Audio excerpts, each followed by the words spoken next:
ബീഹാറിൽ ഭരണ തുടർച്ച എൻഡിഎയുടെ തേരോട്ടം.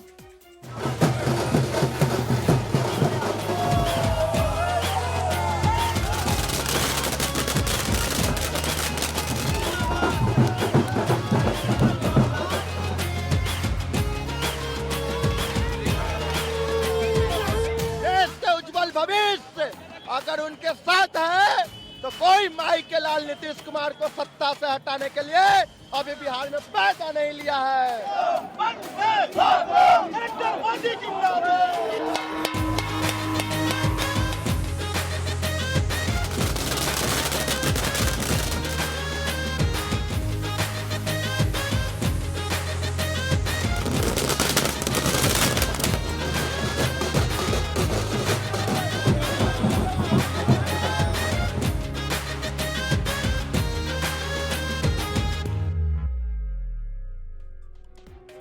മൂന്നിൽ രണ്ട് ഭൂരിപക്ഷവും കടന്ന ബീഹാർ നിയമസഭാ തെരഞ്ഞെടുപ്പിൽ തൂത്തുവാരിയിരിക്കുകയാണ് എൻഡിഎ സഖ്യം. 243 സീറ്റിൽ 190-ലേറെ സീറ്റിലാണ് JDU, BJP, LJP സഖ്യം ഇപ്പോൾ ലീഡ് ചെയ്തുകൊണ്ടിരിക്കുന്നത്. മഹാസഖ്യത്തിൽ RJD മാത്രമാണ് ഇതുവരെ 2 അക്കം കടന്നത്. ബീഹാറിൽ 10ാം തവണയും നിതീഷ് കുമാർ മുഖ്യമന്ത്രിയാകും എന്ന് ഉറപ്പായിരിക്കുന്നു. പട്നയിലെ BJP ഓഫീസിന് മുന്നിൽ നിന്ന് ശ്രീനാഥ് ചന്ദ്രൻ ഞങ്ങളുടെ പ്രതിനിധിയുണ്ട്. വിവരങ്ങളുമായി ശ്രീനാഥ്, ഇന്നലെ തന്നെ 500 കിലോ ലഡു വാങ്ങി ആഘോഷത്തിന് ഒരുങ്ങി നിൽക്കുകയായിരുന്നു BJPയും NDA സഖ്യവും. എല്ലാ എക്സിറ്റ് പോൾ ഫലങ്ങളും NDAയുടെ വിജയം പ്രവചിച്ചിരുന്നതാണ്. അതിനെ കൂടി മറികടന്നുള്ള ഒരു മഹാവിജയത്തിലേക്ക് NDA സഖ്യം കടന്നിരിക്കുന്നു. ബീഹാറിൽ BJPയുടെ ആഘോഷങ്ങൾ ഏതുവരെയായി? മുഖ്യമന്ത്രി നിതീഷ് കുമാർ തന്നെയായിരിക്കുമെന്ന് ഉറപ്പായി കഴിഞ്ഞിരിക്കുന്നു. മന്ത്രിസഭ സർക്കാർ രൂപീകരണ ചർച്ചകളിലേക്ക് BJP കടന്നു കഴിഞ്ഞോ? ആഘോഷത്തിന്റെ വിവരങ്ങൾ എന്തൊക്കെയാണ് ശ്രീനാഥ്?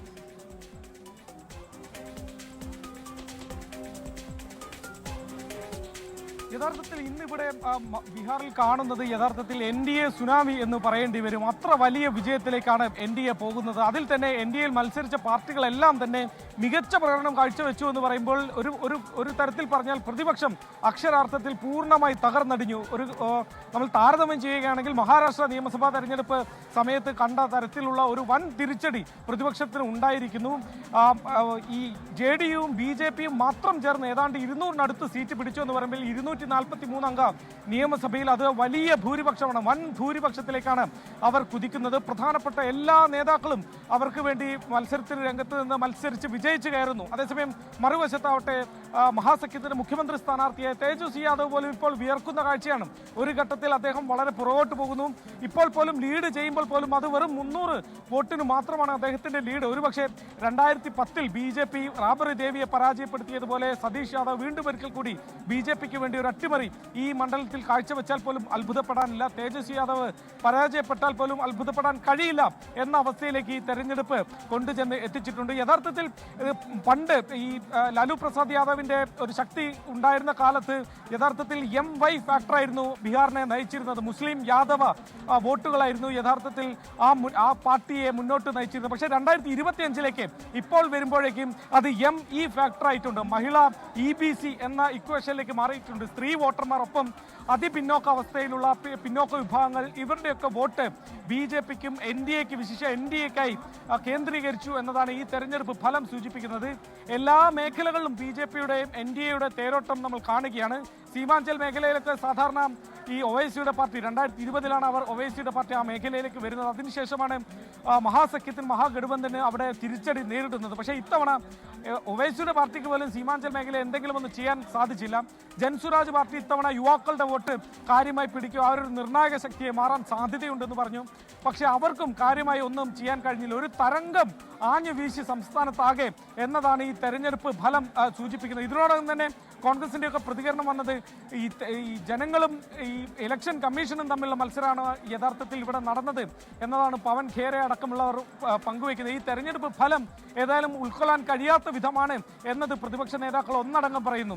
ഇനിയിപ്പോൾ ഭരണപക്ഷത്തേക്ക് വന്നാൽ BJP ഏതായാലും അധികാരം ഉറപ്പിക്കുന്നു, NDA അധികാരം ഉറപ്പിക്കുന്നു. ആര് മുഖ്യമന്ത്രിയാകും എന്ന ചോദ്യത്തിന് ധർമ്മേന്ദ്ര പ്രധാൻ നേരത്തെ തന്നെ നിതീഷ് കുമാർ എന്ന് ഉത്തരം പറഞ്ഞാണ്. പക്ഷേ ഇന്ന് രാവിലെ തുടക്കത്തിൽ BJP വലിയ നേട്ടമുണ്ടാക്കുകയും JDU അത്ര അത്ര BJP-യുമായി താരതമ്യം ചെയ്യുമ്പോൾ അത്ര പോരാതെ വരികയും ചെയ്ത ഒരു ഘട്ടത്തിൽ BJP മുഖ്യമന്ത്രി ആരാകുമെന്നതൊക്കെ ഞങ്ങൾ ചർച്ച ചെയ്ത് തീരുമാനിക്കാം എന്ന തരത്തിലൊരു പ്രതികരണം നടത്തിയതാണ്. ദിലീപ് ജയ്സ്വാൾ അടക്കമുള്ള സംസ്ഥാന അധ്യക്ഷൻ അടക്കമുള്ള അത്തരം പ്രതികരണം നടത്തി. പക്ഷെ പിന്നീട് കണ്ടത് JDU ഒരു ഘട്ടത്തിൽ BJP-യെയും മറികടക്കുന്ന പ്രകടനം നടത്തുന്ന കാഴ്ച കണ്ടു. പിന്നീട് ഇപ്പോൾ ഏറ്റവും ഒടുവിൽ പരിശോധിക്കുമ്പോൾ ഇരു പാർട്ടികളും തമ്മിലുള്ള സീറ്റ് നില 6-7 സീറ്റ് എന്ന നിലയിൽ മാത്രമേ ഉള്ളൂ. അതുകൊണ്ട് ഒരു ശക്തമായ നിലയിലേക്ക് JDU കൂടി എത്തിയതോടെ മുഖ്യമന്ത്രി പദത്തിലേക്ക് ആര് എന്ന കാര്യത്തിൽ ഇനിയിപ്പോൾ ഒരു സമ്മർദ്ദത്തിനും ഒരു ചർച്ചയ്ക്കും ഒന്നും ഇടയില്ല. സംബന്ധിച്ചപ്പോൾ JDU വലിയ ശക്തമായ ഒരു തിരിച്ചുവരവ് നടത്തിയിരിക്കുന്നു. നിതീഷ് കുമാർ തന്നെയായിരിക്കും മുഖ്യമന്ത്രി എന്ന കാര്യം ഉറപ്പായിട്ടുണ്ട്. നിതീഷ് കുമാർ ഏറ്റവും അവസാനം ഒരു തെരഞ്ഞെടുപ്പിൽ മത്സരിക്കുന്നത് 2004 അതിനുശേഷം പിന്നീട് MLC-ആയി തെരഞ്ഞെടുക്കപ്പെടുകയായിരുന്നു. അദ്ദേഹത്തിന്റെ കാലാവധി ഇനിയിപ്പോൾ 2030 വരെയുണ്ട്. അപ്പോൾ നിതീഷ് കുമാറിന്റെ മുഖ്യമന്ത്രിയായി നിതീഷ് കുമാർ തന്നെ വരും എന്ന കാര്യത്തിൽ ഇനിയിപ്പോൾ ആശയക്കുഴപ്പത്തിന്റെ ഒരു ഇട ഇല്ലല്ലോ. കാരണം JDU അത്ര ശക്തമായ ഒരു തിരിച്ചുവരവ് നടത്തിയിരുന്നു. മാത്രമല്ല ഈ NDA-യുടെ സഖ്യമായി JDU നിൽക്കുമ്പോൾ JDU-വിനെ നിർവീര്യമാക്കുന്ന അല്ലെങ്കിൽ JDU-വിന്റെ ബീഹാറിലെ അസ്തിത്വത്തെ ഇല്ലാതാക്കുന്ന തരത്തിലുള്ള ഒരു മേൽക്കൈ BJP-ക്ക് നേടാൻ കഴിയുമോ എന്നൊക്കെയുള്ള ഒരു ചോദ്യവും ഈ തെരഞ്ഞെടുപ്പ് ഉയർത്തിയിരുന്നു. അങ്ങനെയല്ല, ബീഹാറിന്റെ ബേസിൽ JDU ഉണ്ട് എന്ന് ഉറപ്പിക്കുന്നതിലെ ഇപ്പോൾ വരുന്ന തെരഞ്ഞെടുപ്പ് ഫലം അത് നിതീഷ് കുമാറിനും JDU-വിനും കൂടുതൽ ആത്മവിശ്വാസം നൽകുന്ന ഒന്നല്ലേ? അതിനെ പരിഗണിച്ചുകൊണ്ടായിരിക്കുമല്ലോ BJP സ്വാഭാവികമായും സർക്കാരുമായി മുന്നോട്ട് പോവുക. തീർച്ചയായും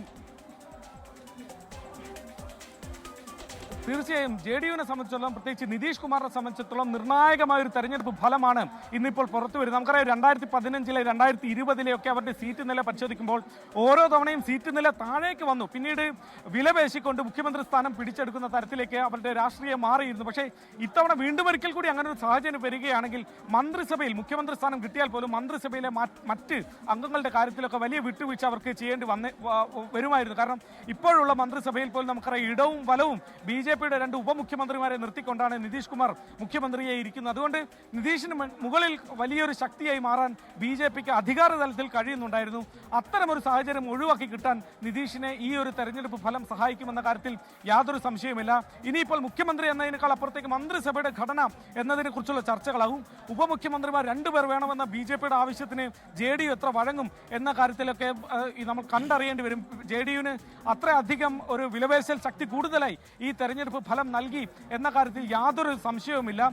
BJP-യുമായി താരതമ്യം ചെയ്യുമ്പോൾ ഒരു ഘട്ടത്തിൽ JDU BJP-യേക്കാൾ മുകളിലേക്ക് പോകുന്ന കാഴ്ച കണ്ടു. ആ ഘട്ടത്തിലാണ് പെട്ടെന്ന് നമ്മൾ BJP-യുടെ സംസ്ഥാന അധ്യക്ഷൻ ദിലീപ് ജയ്സ്വാളിനെ കാണുന്നുണ്ടായിരുന്നു. അദ്ദേഹം നമ്മളോട് സംസാരിക്കുന്ന തൊട്ട് മുമ്പ് വരെ പറഞ്ഞുകൊണ്ടിരുന്നത് മുഖ്യമന്ത്രി ആരാകുമെന്നുള്ള കാര്യത്തിൽ ഞങ്ങൾക്കൊരു സംവിധാനമുണ്ട്, ഞങ്ങൾക്കൊരു രീതിയുണ്ട്, അത് പ്രകാരം ഞങ്ങൾ ഏതായാലും തെരഞ്ഞെടുക്കും എന്ന തരത്തിൽ പ്രതികരണം നടത്തി. പെട്ടെന്ന് അദ്ദേഹത്തിന് ഒരു ഫോൺ കോൾ വരുന്നു. പിന്നീട് അദ്ദേഹം മുറിയിലേക്ക് പോകുന്നു. തിരിച്ചു വന്നതിന് ശേഷം അദ്ദേഹത്തിന്റെ പ്രതികരണവും അദ്ദേഹത്തിന്റെ ബോഡി ലാംഗ്വേജും ഒക്കെ വളരെയധികം മാറുകയും ചെയ്തു. ആ ഘട്ടത്തിലാണ് JDU പതിയെ BJP-യെയും കവച്ചു വെക്കുന്ന തരത്തിലേക്ക് മുകളിലേക്ക് അവരുടെ ഒരു സീറ്റ് നില, അവരുടെ ലീഡ് നില പോയത്. പിന്നീട് കുറച്ച് താഴേക്ക് വന്നെങ്കിൽ പോലും ഒപ്പത്തിനൊപ്പം എന്ന് പറയാവുന്ന തരത്തിൽ തന്നെയാണ് JDU-വിന്റെ ഒരു പ്രകടനം ഈ തെരഞ്ഞെടുപ്പിൽ ഇതുവരെ വന്ന ലീഡ് നില പരിശോധിക്കുമ്പോൾ ഉണ്ടാവുന്നത്. അതുകൊണ്ട് JDU-വിന് അവരുടെ വിലപേശൽ ശക്തി കുറച്ചധികം കൂടുകയും JDU-വിന് മുകളിൽ ഒരു വലിയേട്ടനായി മാറാനുള്ള BJP-യുടെ ശ്രമങ്ങൾക്ക് ഈ തെരഞ്ഞെടുപ്പ് ഫലം അല്പം ക്ഷീണം ഉണ്ടാക്കി എന്ന കാര്യത്തിൽ യാതൊരു സംശയവും. ശ്രീനാഥ് ചന്ദ്രനാണ് വിവരങ്ങൾ നൽകിയത്. പട്നയിലെ BJP ഓഫീസിന് മുന്നിൽ നിന്നാണ് ശ്രീനാഥ് നമ്മളോട് സംസാരിച്ചത്. നമ്മളോടൊപ്പം ഇപ്പോൾ വിനീത വിജി ചേരുന്നു. വിനീത ഉള്ളത് ഡൽഹി BJP ഓഫീസിന് മുന്നിൽ നിന്നാണ്. വിനീത, BJP-യെ സംബന്ധിച്ച് വീണ്ടും ഒരിക്കൽ കൂടി അവരുടെ മഹാവിജയം അവർക്കൊരു പുതിയ ആത്മവിശ്വാസം സമ്മാനിക്കുന്നതാണ്. അതേസമയം തന്നെ വോട്ട് കൊള്ള അടക്കമുള്ള നിരവധി ആരോപണങ്ങൾ നേരിട്ട ഒരു തെരഞ്ഞെടുപ്പ് കൂടിയായിരുന്നു ബീഹാറിൽ നടന്നത്. കോൺഗ്രസിന് എന്ത് സംഭവിച്ചു, അതുപോലെ തന്നെ പ്രതിപക്ഷ പാർട്ടികൾക്ക് എന്താണ് സംഭവിച്ചത്, ഇന്ത്യ കൂട്ടായ്മയ്ക്ക് എന്ത് സംഭവിച്ചു എന്നൊക്കെ ദേശീയ രാഷ്ട്രീയം ചർച്ച ചെയ്യാൻ പോകുന്ന ഒരു തെരഞ്ഞെടുപ്പ് ഫലം കൂടിയാണ് ബീഹാറിൽ നിന്ന് വരുന്നത്. എങ്ങനെയാണ് BJP-യുടെ കേന്ദ്ര നേതൃത്വം ഈ തെരഞ്ഞെടുപ്പ് ഫലത്തെ കാണുന്നത്? പ്രത്യേകിച്ച് വോട്ടുകൊള്ള പോലെയുള്ള ഗുരുതരമായ ആരോപണങ്ങൾ നേരിട്ട ഒരു തെരഞ്ഞെടുപ്പ്, രാഹുൽ ഗാന്ധി ഗ്രൗണ്ടിലിറങ്ങി അവിടെ പ്രചാരണ പരിപാടികൾക്ക് നേതൃത്വം കൊടുത്ത ഒരു തെരഞ്ഞെടുപ്പ്, JDU-വിന്റെ ശക്തമായ ഒരു തിരിച്ചുവരവ്, ഇതിനെയൊക്കെ BJP-യുടെ കേന്ദ്ര നേതൃത്വം എങ്ങനെയാണ് വിലയിരുത്തുന്നത്? ബീഹാറിന്റെ ആഘോഷത്തിന്റെ പകിട്ട് അത് ഡൽഹിയിലും പ്രകടമായി തുടങ്ങിയോ? തീർച്ചയായും ജി കെ ഞാനിപ്പോൾ നിൽക്കുന്നത് BJP ആസ്ഥാനത്താണ്. നമുക്ക് ദൃശ്യങ്ങളിൽ കാണാൻ കഴിയുന്ന പോലെ തന്നെ വലിയ ആഘോഷ പരിപാടികൾ തന്നെയാണുള്ളത്. ബാൻഡുണ്ട്, മറുവശത്ത് നമുക്ക് പ്രധാനമന്ത്രിയുടെ കട്ടൌട്ടുകളും ഒക്കെയായി പ്രവർത്തകർ ഇവിടേക്ക് എത്തിയിരിക്കുകയാണ്. ലഡു വിതരണമുണ്ട്. 11 കിലോ ഉള്ള ലഡു ഒക്കെ ആയിട്ടാണ് പ്രവർത്തകർ എത്തിയിരിക്കുന്നത്. അത് ഞങ്ങൾ പ്രധാനമന്ത്രിക്ക് ഡെഡിക്കേറ്റ് ചെയ്യുന്നു എന്നൊക്കെ അവർ നമ്മളോട് അല്പസമയം മുൻപ് പ്രതികരിച്ചിട്ടുണ്ടായിരുന്നു. ഇങ്ങനെ വിപുലമായിട്ടുള്ള ആഘോഷ പരിപാടികൾ തന്നെയാണ് നമുക്ക് BJP ആസ്ഥാനത്തിലേക്ക് അടക്കം കാണാൻ കഴിയുന്നത്. ദൃശ്യങ്ങളിൽ കാണാൻ കഴിയുന്ന പോലെ തന്നെ 11 കിലോ ലഡു ഒക്കെ ആയാണ് അദ്ദേഹം ഇവിടെ എത്തിയിരിക്കുന്നത്. हाँ जी, हाँ बिल्कुल मेजोरिटी के जीते। एग्जिट पोल भी फेल हो गए। हमारी ये प्रचंड जीत और भी अभी यार शाम तक आप रुकिए, देखिए इसका क्या होता है। ये कितना किलो है? ये 11 किलो का लड्डू देसी घी का है। मोदी जी का डेडिकेट? हाँ जी बिल्कुल, मोदी जी के हर एक बंदे को डेडिकेटेड है। 11 കിലോയുടെ ലഡുവുമായിട്ടാണ് എത്തിയിരിക്കുന്നത്. പ്രധാനമന്ത്രിക്ക് ഡെഡിക്കേറ്റ് ചെയ്യുന്നുവെന്ന് അദ്ദേഹം പറയുന്നുണ്ട്. ഇങ്ങനെ വിപുലമായിട്ടുള്ള ആഘോഷ പരിപാടികൾ നമുക്ക് BJP ഓഫീസിൽ കാണാൻ കഴിയുന്നുണ്ട്. നമുക്ക് വലിയ ആഘോഷ പരിപാടികളൊക്കെയാണ് ഇവിടെ നിന്ന് കാണാൻ കഴിയുന്നത്. ഒപ്പം തന്നെ മറുവശത്ത് കൂടുതൽ സുരക്ഷാ ക്രമീകരണങ്ങൾ ഒരുക്കുന്നതിന്റെയൊക്കെയുള്ള ചില ദൃശ്യങ്ങൾ കൂടി കാണുന്നുണ്ട്. ഒരു പക്ഷം പ്രധാനമന്ത്രി വൈകിട്ടോടുകൂടി ഇവിടേക്ക് എത്തിയേക്കുമെന്നൊക്കെ ചില പ്രവർത്തകർ പറയുന്നുണ്ട്. അക്കാര്യങ്ങളിലൊക്കെ തന്നെ ഔദ്യോഗികമായിട്ടുള്ള ഒരു സ്ഥിരീകരണം കൂടി ഉണ്ടാകേണ്ടതായിട്ടുണ്ട്. ഏതാണെങ്കിലും വലിയ ആഘോഷം തന്നെയാണ് നമുക്ക് ബീഹാറിലെ BJP ഓഫീസിലൊക്കെ കണ്ടതുപോലുള്ള അതിന്റെയൊക്കെ ഒരു പകിട്ട് തന്നെയാണ്. അതിന്റെ വലിയ ആഘോഷം തന്നെയാണ് നമുക്ക് ഡൽഹിയിലും കാണാൻ കഴിയുന്നത്. നേതാക്കളുമൊക്കെ നമ്മൾ സംസാരിക്കുമ്പോൾ അവർ പറയുന്നത് ഇത് ഞങ്ങൾക്ക് സർപ്രൈസ് അല്ല, ഇത് ഞങ്ങൾ എക്സ്പെക്ട് ചെയ്തിട്ടുണ്ടായിരുന്നു. ഇങ്ങനെയൊരു വിജയം ഉണ്ടാകുമെന്ന് ഞങ്ങൾ നേരത്തെ തന്നെ പ്രതീക്ഷിച്ചതായിരുന്നു. കാരണം ബീഹാറിനെ സംബന്ധിച്ചിടത്തോളം അവിടെയുള്ള ജനങ്ങൾക്ക് വികസനമായിരുന്നു ആവശ്യം. അവരുടെ അടിസ്ഥാന ആവശ്യങ്ങൾക്ക് ഞങ്ങൾ നിരവധി വാഗ്ദാനങ്ങൾ നൽകി. വാഗ്ദാനങ്ങൾ നൽകുക മാത്രമല്ല, ആ വികസനം കൊണ്ടുവരാൻ ഞങ്ങൾക്ക് കഴിഞ്ഞു. ഇരട്ട എഞ്ചിൻ സർക്കാരിനെ ബീഹാറിലെ ജനങ്ങൾ വിശ്വസിക്കുന്നു എന്ന തരത്തിലുള്ള പ്രതികരണങ്ങളൊക്കെയാണ് നേതാക്കൾ നടത്തിയിട്ടുണ്ടായിരുന്നത്. പക്ഷേ അതേസമയം അവർ ഉന്നയിക്കുന്ന മറ്റൊരു ആരോപണം, ഇതിനോടകം തന്നെ പ്രതിപക്ഷം കോൺഗ്രസ് ഉൾപ്പെടെ വോട്ടുകൾ ഉൾപ്പെടെയുള്ള നിരവധി ആരോപണങ്ങളൊക്കെ ഉന്നയിച്ചിട്ടുണ്ടായിരുന്നു. അതൊക്കെ ബീഹാറിലെ ജനങ്ങൾ തിരസ്കരിച്ചിരിക്കുന്നു എന്നാണ് അനിൽ ആന്റണി അല്പസമയം മുൻപ് നമ്മളോട് ശരി. വിനീത VG ആണ് വിവരങ്ങൾ നൽകിയത്. BJPയുടെ സംസ്ഥാന ഓഫീസിൽ നിന്നാണ്, പാർട്ടി ഓഫീസിന് മുന്നിൽ നിന്നാണ് വിനീത ഡൽഹിയിൽ നിന്ന് വിശദാംശങ്ങൾ പങ്കുവച്ചത്. നമുക്ക് ബൽറാം നെടുങ്ങാടിയിലേക്ക് പോകാം. ബൽറാം ഉള്ളത് കോൺഗ്രസ് ആസ്ഥാനത്താണ്. ബൽറാം, കഴിഞ്ഞ കാൽ നൂറ്റാണ്ടിനിടയിൽ ബീഹാറിൽ ഏറ്റവും വലിയ പോളിംഗ് രേഖപ്പെടുത്തിയ തെരഞ്ഞെടുപ്പിന്റെ ഫലമാണ് ഈ വന്നുകൊണ്ടിരിക്കുന്നത്. കോൺഗ്രസിനെ സംബന്ധിച്ച് 2020 19 സീറ്റ് ഉണ്ടായിരുന്ന കോൺഗ്രസ് അത് ഒറ്റ അക്കത്തിലേക്ക് ചുരുങ്ങിപ്പോകുന്ന കാഴ്ചയാണ് ഈ ലീഡ് നില പുറത്തു വരുമ്പോൾ കാണുന്നത്. രാഹുൽ ഗാന്ധിയുടെ മെറ്റൽ പ്രൂവ് ചെയ്യേണ്ടിയിരുന്ന ഒരു തെരഞ്ഞെടുപ്പായിരുന്നു. തേജസ്വിയും രാഹുൽ ഗാന്ധിയും നടത്തിയിട്ടുള്ള വോട്ടുകൊള്ള ആരോപണം താഴെത്തട്ടിലേക്ക് എത്തിക്കാൻ കഴിഞ്ഞില്ല. അതുപോലെ തന്നെ BJP JDU സഖ്യത്തിന്റെ വളർച്ചയെ തടയിടാൻ കോൺഗ്രസ് RJD സഖ്യത്തിന് കഴിഞ്ഞിട്ടില്ല. കോൺഗ്രസിനെ സംബന്ധിച്ച് അവിടുത്തെ ഗ്രൗണ്ട് നഷ്ടമാകുന്ന സ്ഥിതിയാണ് ഈ പോളിംഗിലൂടെ, ഈ കൗണ്ടിങ്ങിലൂടെ ഇപ്പോൾ പുറത്തു വന്നുകൊണ്ടിരിക്കുന്നത്. ഈ ആഘാതത്തെ സ്വീകരിക്കാൻ, അല്ലെങ്കിൽ ഇതൊരു ആത്മപരിശോധനയ്ക്ക് വഴി തുറക്കുന്ന ഒന്നായി കോൺഗ്രസ് നേതൃത്വം സ്വീകരിക്കുമോ? അവരെങ്ങനെയാണ് പ്രതികരിക്കുന്നത്?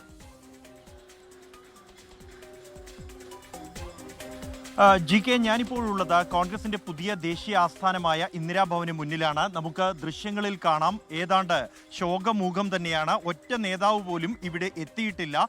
ഈ തിരഞ്ഞെടുപ്പ് ഫലം കോൺഗ്രസ് തന്നെയാണ് ഏറ്റവും വലിയ ആഘാതം ഏൽപ്പിക്കുന്നതും. GK സൂചിപ്പിച്ച പോലെ തന്നെ വ്യക്തമായ വിശകലനങ്ങൾ ഈ കാര്യത്തിൽ ഉണ്ടാകേണ്ടതുണ്ട് എന്ന് ഉറപ്പാണ്.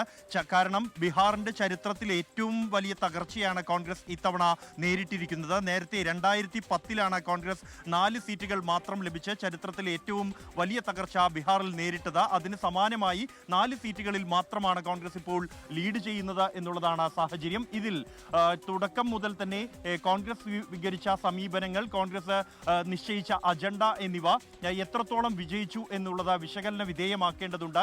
വോട്ട് ചോരി ആരോപണം ഉന്നയിച്ചുകൊണ്ടായിരുന്നു കോൺഗ്രസ് ഈ തെരഞ്ഞെടുപ്പിനെ നേരിട്ടത്. എന്നാൽ അത് ബീഹാറിലെ ജനങ്ങളുടെ യഥാർത്ഥ പ്രശ്നമാണോ എന്ന് മനസ്സിലാക്കുന്നതിലും ഒപ്പം തന്നെ അത് എത്രത്തോളം ജനങ്ങളിലേക്ക് പ്രചരണം നടത്താൻ കഴിഞ്ഞു എന്നതിലും സംശയം അവശേഷിപ്പിക്കുകയാണ്. പ്രത്യേകിച്ചും ബീഹാർ ഏറ്റവും കൂടുതൽ അന്യ സംസ്ഥാന തൊഴിലാളികൾ അല്ലെങ്കിൽ മൈഗ്രന്റ് ലേബേഴ്സ് ഉള്ള ഒരു സംസ്ഥാനം എന്നിരിക്കെ അവരെ ആകർഷിക്കാൻ ഈ ഒരു മുദ്രാവാക്യത്തിലൂടെ കഴിയുമെന്ന് കണക്ക് കൂട്ടിയിരുന്നെങ്കിലും നിലവിലിപ്പോൾ തെരഞ്ഞെടുപ്പ് ഫലം പരിശോധിക്കുമ്പോൾ വനിതകൾക്കൊപ്പം തന്നെ മൈഗ്രന്റ് ലേബേഴ്സിന്റെ വോട്ടുകളുമാണ് BJPക്ക് അനുകൂലമായി മാറിയിരിക്കുന്നത്. അത് പ്രഖ്യാപിച്ച പദ്ധതികൾക്കൊപ്പം തന്നെ നയങ്ങളും അതിനെ സ്വാധീനിച്ചിട്ടുണ്ട് എന്നാണ് പ്രാഥമിക വിലയിരുത്തലുകൾ മനസ്സിലാക്കേണ്ടത്. ഇത്തവണ ഈ ബീഹാറിൽ മഹാസഖ്യം കഴിഞ്ഞ 5 വർഷത്തിലേറെയായി നിലവിലുണ്ട് എങ്കിൽ പോലും തെരഞ്ഞെടുപ്പ് പ്രഖ്യാപിച്ച് നാമനിർദ്ദേശ പത്രിക പിൻവലിക്കാനുള്ള തീയതിയും കഴിഞ്ഞ ശേഷമാണ് സഖ്യം ഒന്നിച്ചിരുന്ന് സീറ്റ് വിഭജനം അല്ലെങ്കിൽ എങ്ങനെയാണ് ഈ ഒരു സഖ്യം ഉണ്ടാകേണ്ടത് എന്നതുമായി ബന്ധപ്പെട്ടുള്ള ചർച്ചകൾ നടക്കുന്നത്. ആ ചർച്ച പ്രഖ്യാപനം ഉണ്ടാകുന്ന ഘട്ടങ്ങളിൽ പോലും ഏതൊക്കെ പാർട്ടി എത്ര സീറ്റിൽ മത്സരിക്കുന്നു എന്ന് നേതാക്കൾക്ക് പറയാൻ കഴിയാത്ത രീതിയിൽ പരസ്പരമുള്ള മത്സരമുണ്ടായി, സൗഹൃദ മത്സരമുണ്ടായി. അത് വലിയ തോതിൽ മുന്നണിയുടെ കെട്ടുറപ്പിനെ ബാധിച്ചു, ജനങ്ങളുടെ വിശ്വാസം ആർജിക്കുന്നതിനെ അത് ബാധിച്ചു എന്നുറപ്പാണ്. അതിന് കോൺഗ്രസിന് വലിയ ഉത്തരവാദിത്തമായി കോൺഗ്രസിന് ഉണ്ട് എന്നുള്ളതും വ്യക്തമാണ്. ഈ കഴിഞ്ഞ തവണ 70 സീറ്റുകൾ കോൺഗ്രസ് നിർബന്ധം പിടിച്ചു വാങ്ങിയെങ്കിൽ 19 സീറ്റ് മാത്രമാണ് വിജയിക്കാനായത്. സമാനമായി അതിനേക്കാൾ വലിയ തകർച്ച ഇത്തവണ ഉണ്ടായിരിക്കുന്നു. 61 സീറ്റുകളിൽ മത്സരിച്ച കോൺഗ്രസ് 4 സീറ്റുകളിൽ മാത്രമാണ് ഇപ്പോൾ മുന്നേറുന്നത്. ഇതിൽ തേജസ്വി യാദവ് പ്രധാനമായും യുവാക്കൾക്ക് വേണ്ടിയുള്ള ജോലി, തൊഴിലില്ലായ്മയടക്കമുള്ള പ്രശ്നങ്ങൾ ഉന്നയിച്ചപ്പോൾ അതിന് പിന്തുണയ്ക്കാൻ കോൺഗ്രസിന് എത്രത്തോളം കഴിഞ്ഞു എന്നുള്ളതും വിലയിരുത്തേണ്ടതുണ്ട്. ഒപ്പം തന്നെ മുഖ്യമന്ത്രി സ്ഥാനാർത്ഥിയായി തേജസ്വി യാദവിനെ പ്രഖ്യാപിക്കുന്നതിന് പോലും കോൺഗ്രസ് മടി കാണിച്ചിരുന്നു. തുടക്കത്തിൽ ദിവസങ്ങളോളം ആ ഒരു ചേരിപ്പോര് തുടരുന്ന സാഹചര്യവും ഉണ്ടായിരുന്നു. ഇതെല്ലാം തന്നെ മുന്നണി എന്ന നിലയിൽ ജനങ്ങൾക്ക് മുന്നിൽ ശക്തമായ ഒരു കെട്ടുറപ്പുള്ള, ഭരിക്കാൻ കഴിയുന്ന ഒരു സഖ്യം എന്ന ചിത്രീകരിക്കാൻ അല്ലെങ്കിൽ ആ ഒരു സന്ദേശം നൽകുന്നതിൽ പരാജയപ്പെട്ടതും ഈ തെരഞ്ഞെടുപ്പിലുണ്ടായ തിരിച്ചടിക്ക് പ്രധാന കാരണങ്ങളിലൊന്നാണ്. എന്തായാലും ഇക്കാര്യം ഇന്ത്യ മുന്നണി അല്ലെങ്കിൽ മഹാസഖ്യം വിലയിരുത്തുന്ന ഘട്ടത്തിൽ അതിൽ ഏറ്റവും കൂടുതൽ പഴി കേൾക്കേണ്ടി വരിക കോൺഗ്രസിനായിരിക്കും എന്നതിൽ യാതൊരു തർക്കവുമില്ല. ബൽറാം നെടുങ്ങാടി ഞങ്ങളുടെ പ്രതിനിധിയാണ് വിവരങ്ങൾ നൽകിയത്. ഡൽഹിയിലെ കോൺഗ്രസ് ആസ്ഥാനത്തിന് മുന്നിൽ നിന്നാണ് ബൽറാം വിവരങ്ങൾ നൽകിയത്. കോൺഗ്രസ് നേതാക്കൾ ആരും തന്നെ കോൺഗ്രസ് പാർട്ടി ആസ്ഥാനത്ത് എത്തിയിട്ടില്ല. ശോകമുഖമാണ് പാർട്ടി ആസ്ഥാനം. അത്രയും ബീഹാറിന്റെ തെരഞ്ഞെടുപ്പ് ചരിത്രത്തിലെ തന്നെ ഏറ്റവും വലിയ ആഘാതവും തിരിച്ചടിയുമാണ് കോൺഗ്രസ് പാർട്ടി നേരിട്ടിരിക്കുന്നത്. സ്വാഭാവികമായും ഇന്ത്യ മുന്നണിക്ക് നേതൃത്വം നൽകുന്ന കക്ഷി എന്ന നിലയിൽ കോൺഗ്രസിനെ സംബന്ധിച്ച് വലിയ ആത്മപരിശോധനയ്ക്കും സ്വയം വിമർശനത്തിനുമൊക്കെ ഇടവരുത്തുന്നതായി ബീഹാറിലെ നിയമസഭാ തെരഞ്ഞെടുപ്പ് ഫലം മാറുകയാണ്. 200-ൽ എത്തിയിരിക്കുന്നു എൻ ഡി എയുടെ ഒരു സമഗ്രാധിപത്യമാണ് ബീഹാറിലെ കൗണ്ടിംഗ് റിസൾട്ടുകൾ വരുമ്പോൾ നമുക്ക് മുന്നിലേക്ക് വരുന്നത്. അതിന്റെ ലീഡ് നില നോക്കുമ്പോൾ BJP RJD സഖ്യത്തിന്റെ BJP JDU സഖ്യം NDA 200 സീറ്റ് ലീഡ് ചെയ്യുന്നു. ഇന്ത്യ കൂട്ടായ്മയ്ക്ക് 37 സീറ്റുകളാണ് ഉള്ളത്. അതിൽ തന്നെ കോൺഗ്രസ് ഒറ്റ അക്കത്തിലേക്ക് ചുരുങ്ങിപ്പോയിരിക്കുന്നു. വലിയ മുന്നേറ്റത്തിന്റെ സമഗ്രാധിപത്യത്തിന്റെ ഒക്കെ സൂചനകൾ ഈ കൗണ്ടിങ്ങിൽ കാണാം. ഏറ്റവും പുതിയ അപ്ഡേറ്റുകൾ വരുന്നു. 4-3 ഭൂരിപക്ഷവും കടന്ന ബീഹാർ നിയമസഭാ തെരഞ്ഞെടുപ്പ് തൂത്തുവാരിയിരിക്കുന്നു. NDA സഖ്യം 243 സീറ്റിൽ 200 സീറ്റിൽ ഇപ്പോൾ JDU BJP LJP സഖ്യം ലീഡ് ചെയ്യുന്നു എന്നതാണ് ഏറ്റവും പുതിയ വിവരം. മഹാസഖ്യത്തിൽ RJD മാത്രമാണ് 2 അക്കം കടന്നത്. കോൺഗ്രസ് ഒറ്റ അക്കത്തിലേക്ക് ചുരുങ്ങിയിരിക്കുന്നു.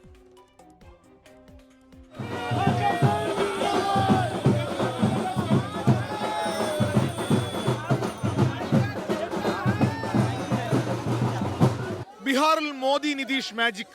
മഹാസഖ്യത്തെ തകർത്തെറിഞ്ഞ് NDA നേടിയത് ചരിത്ര വിജയം. 243-ൽ 200 അടുത്ത സീറ്റുകൾ പിടിച്ചെടുത്താണ് JDU BJP സഖ്യം വിജയക്കൊടി പാറിച്ചത്. SIR വോട്ടുകൊള്ള മുഖ്യമന്ത്രി നിതീഷ് കുമാറിന്റെ ആരോഗ്യം തുടങ്ങി പ്രതിപക്ഷ പ്രചാരണങ്ങളെ മറികടന്നാണ് NDAയുടെ പ്രകടനം. തെരഞ്ഞെടുപ്പ് വാഗ്ദാനങ്ങളും പ്രധാനമന്ത്രിയുടെ റാലികളും NDAയുടെ വിജയത്തിന് മാറ്റുകൂട്ടി. 80-ലേറെ സീറ്റിൽ വിജയിച്ചാണ് JDUവിന്റെയും BJPയുടെയും കുതിപ്പ്. കഴിഞ്ഞ തവണത്തേക്കാൾ ഇരട്ടിയോളം സീറ്റുകളിൽ JDU വിജയം. BJP കഴിഞ്ഞ തവണത്തേതിനേക്കാൾ സീറ്റുകൾ കൂട്ടി. ചിരാഗ് പാസ്വാന്റെ LJP NDA വിജയത്തിന്റെ തിളക്കം കൂട്ടി.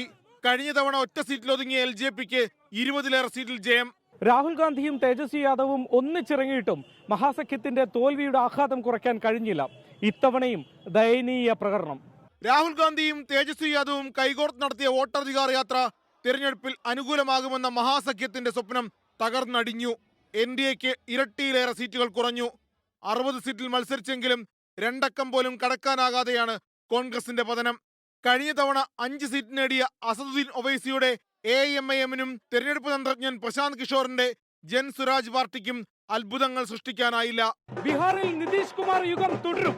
സമീപകാലത്ത് ഏറ്റവും മികച്ച പ്രകടനം നടത്തിയാണ് നിതീഷ് കുമാർ സംസ്ഥാനത്ത് അധികാരം നിലനിർത്തുന്നത്.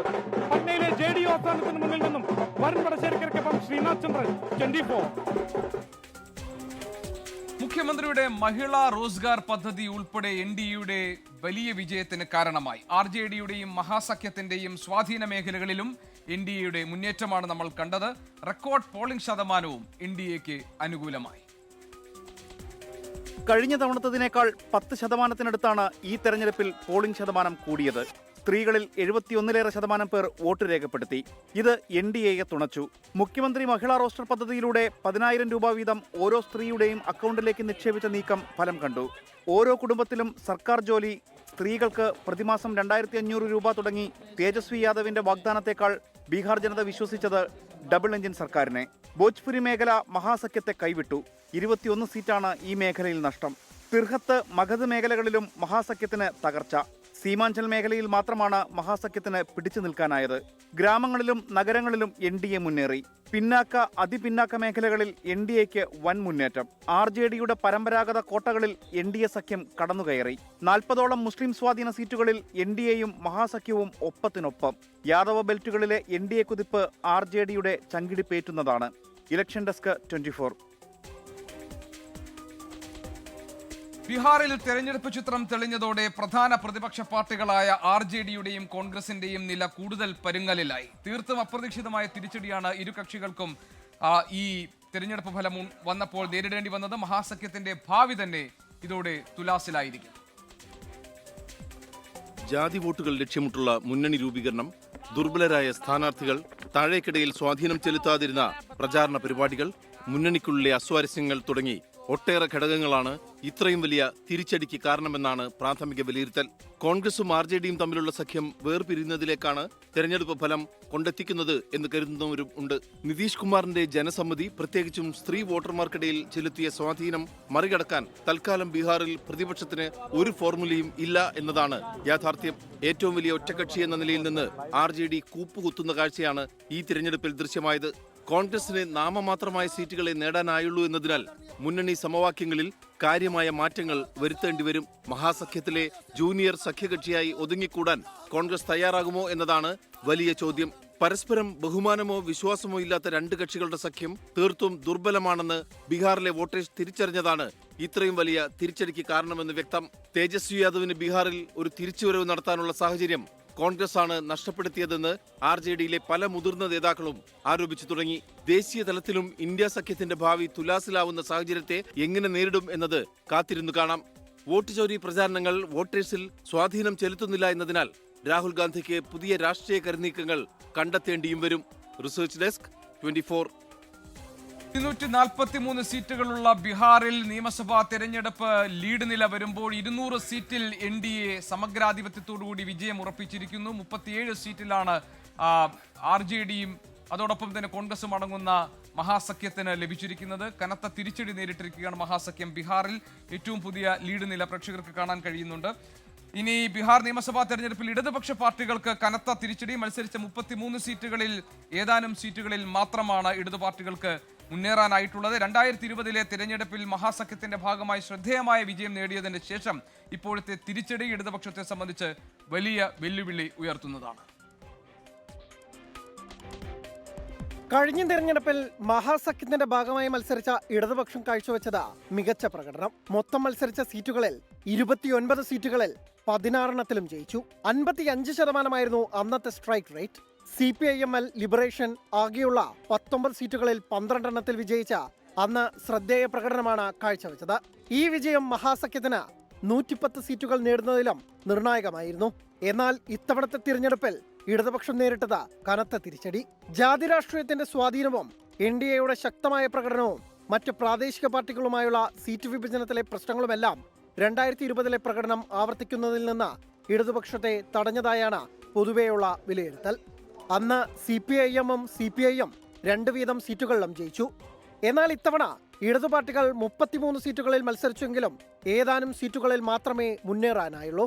സീറ്റ് വിഭജനത്തിലുണ്ടായ തർക്കങ്ങളും ഇടതുപക്ഷത്തിന് സ്വാധീനമുള്ള പല മണ്ഡലങ്ങളും കോൺഗ്രസും RJDയും അവകാശപ്പെട്ടതുമാണ് ഇടതിന്റെ വിജയസാധ്യതയ്ക്ക് മങ്ങലേൽപ്പിച്ചത്. ചിലയിടങ്ങളിൽ RJD സ്ഥാനാർത്ഥികൾ ഇടതുപക്ഷ സ്ഥാനാർത്ഥികൾക്കെതിരെ സൗഹൃദ മത്സരത്തിനിറങ്ങിയതും വിനയായി. ഇടതുപക്ഷം കർഷകരുടെയും തൊഴിലാളികളുടെയും വർഗപരമായ വിഷയങ്ങൾ ഉയർത്തിക്കാട്ടിയപ്പോൾ മറ്റു കക്ഷികൾ ജാതീയമായി അണിനിരത്തി വോട്ട് നേടുന്നതിലും വിജയിച്ചു. ഇതിനു പുറമെ സാമ്പത്തിക പ്രശ്നങ്ങളും പ്രചാരണക്കുറവും ഇടതിന് ദോഷമായി മാറിയെന്നും വിലയിരുത്തലുണ്ട്. Research desk 24. ബീഹാർ നിയമസഭാ തെരഞ്ഞെടുപ്പ് ഫലങ്ങൾ പുറത്തു വരുമ്പോൾ NDA 202 സീറ്റിൽ ലീഡ് ചെയ്യുന്ന 35 സീറ്റിലേക്ക് ഇന്ത്യ കൂട്ടായ്മയുടെ ലീഡ് ചുരുങ്ങിയിരിക്കുകയാണ്. തേജസ്വി യാദവ് വീണ്ടും പിന്നിലായി എന്നതാണ് മറ്റൊരു പ്രധാനപ്പെട്ട വിവരം. രഘോപൂർ മണ്ഡലത്തിൽ 2000-ലധികം വോട്ടുകൾക്ക് തേജസ്വി യാദവ് ഇപ്പോൾ പിന്നിലാണ്. ശ്രീനാഥ് ചന്ദ്രൻ വിവരങ്ങളുമായുണ്ട്. ശ്രീനാഥ്, മഹാസഖ്യത്തിന് വലിയ തിരിച്ചടി നേരിടുന്നുണ്ട് ഈ തെരഞ്ഞെടുപ്പ് ഫലങ്ങൾ പുറത്തു വരുമ്പോൾ. അതിൽ തന്നെ തേജസ്വി യാദവ് നായകൻ തന്നെ വളരെ പിന്നിലായി പോകുന്ന സാഹചര്യം ആണല്ലോ കാണുന്നത്. 2000-ലധികം വോട്ടുകൾക്ക് തേജസ്വി ഇപ്പോൾ പിന്നിലാണ് എന്ന റിപ്പോർട്ടുകൾ വരുന്നുണ്ട്. പുതിയ വിവരങ്ങൾ എന്തൊക്കെ?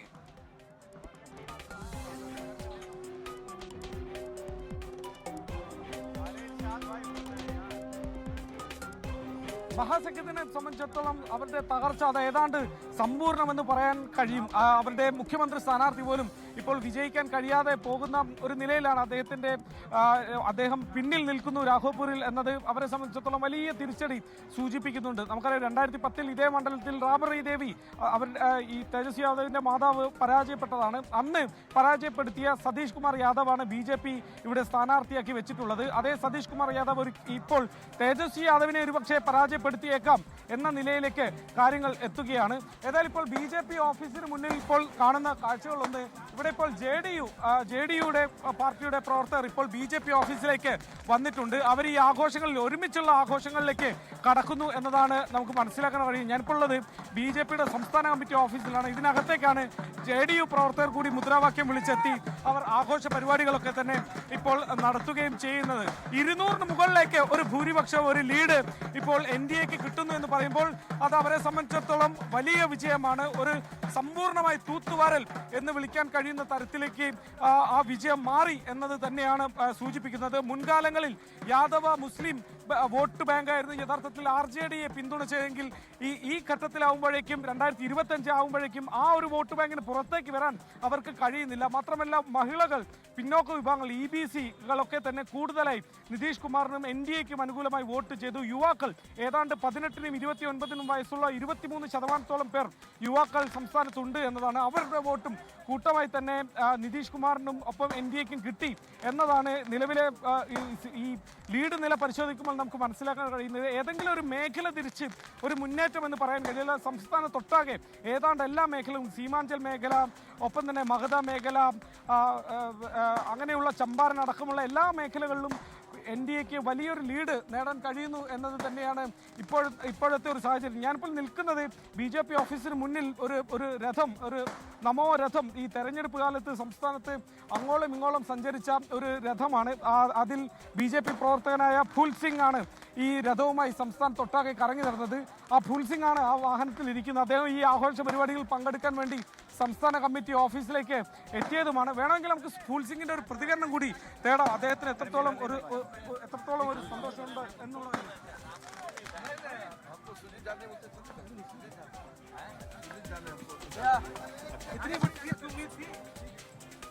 മറ്റ് ഒരു മാധ്യമ പ്രവർത്തനം അവിടെ തിരക്കിലാണ്. ഏതായാലും ഫൂൽ സിംഗ് നേരത്തെ ഞാൻ സംസാരിച്ചപ്പോൾ വലിയ സന്തോഷം അദ്ദേഹം പ്രകടിപ്പിക്കുന്നുണ്ടായിരുന്നു. ഏതാണ്ട് വലിയ വിജയം സംസ്ഥാനത്ത് നേടാൻ കഴിഞ്ഞു. ഒരു സുനാമി കണക്കെയുള്ള ഒരു വിജയം എന്ന് തന്നെ ഇതിന് വിശേഷിപ്പിക്കാൻ കഴിയും. തെരഞ്ഞെടുപ്പ് കാലത്ത് സ്ഥാനാർത്ഥി പട്ടിക തയ്യാറാക്കുന്നതിലടക്കം സീറ്റ് വിഭജനത്തിലടക്കം പോരടിച്ചു നിന്ന മഹാസഖ്യത്തിന് കിട്ടിയ വലിയൊരു തിരിച്ചടി തന്നെയാണ്. ഈ നാമനിർദ്ദേശ പത്രിക സമർപ്പിക്കാനുള്ള അവസാന തീയതി കഴിഞ്ഞിട്ടും എത്ര സീറ്റുകളിലാണ് ഓരോ പാർട്ടിയും എന്ന കാര്യം പോലും അവർക്ക് പറയാൻ കഴിഞ്ഞില്ല. 8 സീറ്റുകളിലെങ്കിലും അവർ സൗഹൃദ മത്സരം എന്ന പേരിൽ ഒരുമിച്ച് മത്സരിക്കുന്ന കാഴ്ചയും നമുക്ക് കാണാൻ വേണ്ടി കഴിഞ്ഞു. അങ്ങനെ ഒരു ഒത്തൊരുമയില്ലാതെ പോലും അവർക്ക് മത്സരിച്ച സീറ്റുകളിലൊക്കെ തന്നെ തിരിച്ചടി ഉണ്ടായി എന്നത് തന്നെയാണ്. അതിൽ അവർ ഉപമുഖ്യമന്ത്രി സ്ഥാനത്തേക്ക് കണ്ടിരുന്ന മുകേഷ് സാഹ്നിയുടെ party VIP Vikassheel Insaan party അത് ഒരൊറ്റ സീറ്റ് പോലും ലീഡ് ചെയ്യാൻ കഴിയാത്ത വിധം തകർന്നടിയുന്ന കാഴ്ച കണ്ടു. അങ്ങനെ ഏതെങ്കിലും ഒരു പാർട്ടി എന്നല്ല, RJDയും കോൺഗ്രസും എല്ലാവരും ഒരുമിച്ച് തകർന്നടിയുന്ന കാഴ്ചയാണ് യഥാർത്ഥത്തിൽ മഹാസഖ്യത്തെ സംബന്ധിച്ചിടത്തോളം ബീഹാറിൽ ഈ നിമിഷമുള്ളത്. ശ്രീനാഥ് ചന്ദ്രനാണ് വിവരങ്ങൾ നൽകുന്നത്. ഇപ്പോൾ 202 സീറ്റിൽ NDA ലീഡ് ചെയ്യുന്നു. 35 സീറ്റിലേക്ക് ഇന്ത്യ കൂട്ടായ്മയുടെ ലീഡ് ചുരുങ്ങിപ്പോയിരിക്കുന്നു. അതിൽ ഏറ്റവും പ്രധാനപ്പെട്ട വിവരം വരുന്നത് തേജസ്വി യാദവ് ഇപ്പോൾ 3000-ലധികം വോട്ടുകൾക്ക് പിന്നിലാണ് രാഘോപൂർ മണ്ഡലത്തിൽ എന്നുള്ളതാണ്. ബീഹാർ നിയമസഭയിലേക്ക് വൻ ഭൂരിപക്ഷത്തോടുകൂടി NDA വീണ്ടും അധികാരത്തിലെത്തുമ്പോൾ അതിൽ ഏറ്റവും നിർണായകമായി മാറിയത് ചിരാഗ് പാസ്വാന്റെ ലോക് ജനശക്തി പാർട്ടിയാണ്. NDAയിൽ BJPക്കും JDUവിനും മുകളിലാണ് LJPയുടെ വിജയ ശരാശരി. മത്സരിച്ച് 29 മണ്ഡലങ്ങളിൽ 22 സീറ്റുകളിൽ LJP ഇപ്പോൾ ലീഡ് നിലനിർത്തിയിട്ടുണ്ട്. 2020 നിതീഷ് കുമാറുമായുള്ള അഭിപ്രായ വ്യത്യാസത്തെ തുടർന്ന് LJP 130-ലധികം സീറ്റുകളിൽ സ്വതന്ത്രമായി മത്സരിച്ചെങ്കിലും ഒരു സീറ്റ് മാത്രമാണ് നേടാനായത്. 2021 അമ്മാവൻ പശുപതികുമാർ പരസുമായുള്ള തർക്കത്തെ തുടർന്ന് പാർട്ടി പിളർന്നു. ഇതോടെ ചിരാഗിന്റെ രാഷ്ട്രീയ ഭാവി അസ്തമിച്ചുവെന്നാണ് രാഷ്ട്രീയ നിരീക്ഷകർ കരുതിയത്. എന്നാൽ 2024 ലോക്സഭാ തെരഞ്ഞെടുപ്പിൽ 43-കാരനായ ചിരാഗും അദ്ദേഹത്തിന്റെ ലോക് ജനശക്തി പാർട്ടിയും വൻ മുന്നേറ്റമുണ്ടാക്കി. മത്സരിച്ച 5 മണ്ഡലങ്ങളിലും ജയിച്ച് കരുത്തു തെളിയിച്ചു. പക്ഷേ നിയമസഭയിലേക്ക് ആദ്യഘട്ടത്തിൽ ചോദിച്ച സീറ്റുകൾ ചിരാഗിന് ലഭിച്ചിരുന്നില്ല. അതിനിടെ ചിരാഗ് പ്രശാന്ത് കിഷോറിന്റെ ജൻ സൂരജ് പാർട്ടിയുമായി ചർച്ചകൾ നടത്തി. ഒടുവിൽ ബീഹാർ NDA നേതൃത്വം വഴങ്ങി. ഫലം വന്നപ്പോൾ മികച്ച വിജയം. ഭരണത്തിലെത്തിയാൽ ഉപമുഖ്യമന്ത്രി പദം അടക്കം ആവശ്യപ്പെടാനാണ് LJPയുടെ നീക്കം. 2000 നവംബറിൽ രാംവിലാസ് പാസ്വാന്റെ നേതൃത്വത്തിൽ നിതീഷ് കുമാറിന്റെ ജനതാദൾ യുണൈറ്റഡ് പിളർന്നു രൂപീകരിച്ച ലോക് ജനശക്തി പാർട്ടിയുടെ ഏറ്റവും മികച്ച തിരഞ്ഞെടുപ്പ് വിജയമാണ് ഇത്തവണത്തേത്. News desk 24. ബീഹാറിലെ തെരഞ്ഞെടുപ്പ് ഫലങ്ങൾ പുറത്തു വരുമ്പോൾ NDAയുടെ സമഗ്രാധിപത്യമാണ് കാണുന്നത്. 202 സീറ്റുകളിൽ 243 സീറ്റുകളുള്ള ബീഹാർ നിയമസഭയിലേക്ക് 202 സീറ്റുകളിൽ NDAയുടെ ലീഡ് നിൽക്കുന്നു. ഇന്ത്യ കൂട്ടായ്മയ്ക്ക് 35 ഇടങ്ങളിലാണ് ലീഡ്. മറ്റുള്ളവർ 6 ഇടങ്ങളിലും ലീഡ് ചെയ്യുന്നു. 2010 ശേഷമുള്ള ഏറ്റവും വലിയ തകർച്ചയാണ് ബീഹാറിൽ മഹാഗഠബന്ധൻ അഥവാ മഹാസഖ്യം നേരിട്ടത്. കഴിഞ്ഞ തവണത്തേതിനേക്കാൾ പകുതി സീറ്റുകളിൽ പോലും RJDക്ക് ഇത്തവണ വിജയിക്കാനായിട്ടില്ല. 61 സീറ്റിൽ മത്സരിച്ച കോൺഗ്രസ് ആകട്ടെ 5 സീറ്റിൽ ഒതുങ്ങിപ്പോയിരിക്കുന്നു. സഖ്യത്തിൽ CPIML കോൺഗ്രസിനേക്കാൾ സീറ്റ് നേടി എന്നതാണ് ഇത്തവണത്തെ മറ്റൊരു സവിശേഷത.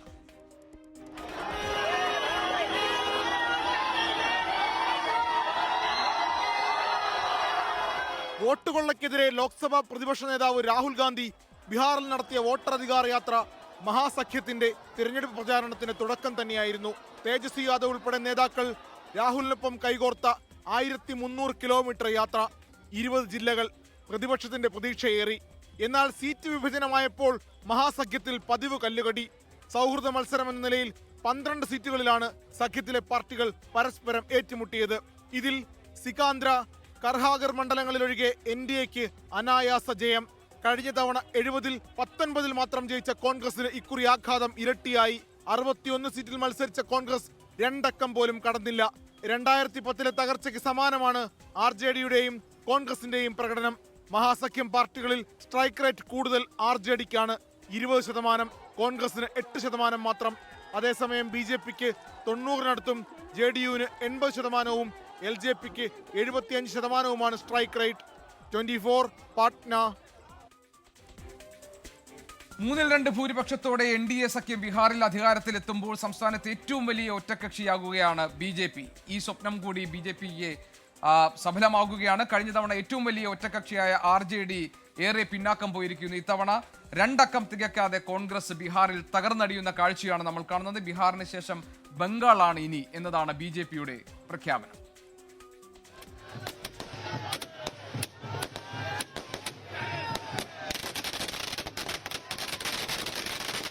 ഇന്ത്യൻ രാഷ്ട്രീയ ചരിത്രത്തിൽ നിർണായക സ്ഥാനമുള്ള സോഷ്യലിസ്റ്റ് ബീഹാറിൽ ഏറ്റവും വലിയ ഒറ്റക്കക്ഷിയായി മാറുക എന്നത് BJPയുടെ എക്കാലത്തെയും വലിയ ലക്ഷ്യങ്ങളിലൊന്നായിരുന്നു. 2020-ൽ 74 സീറ്റാണ് BJP നേടിയത്.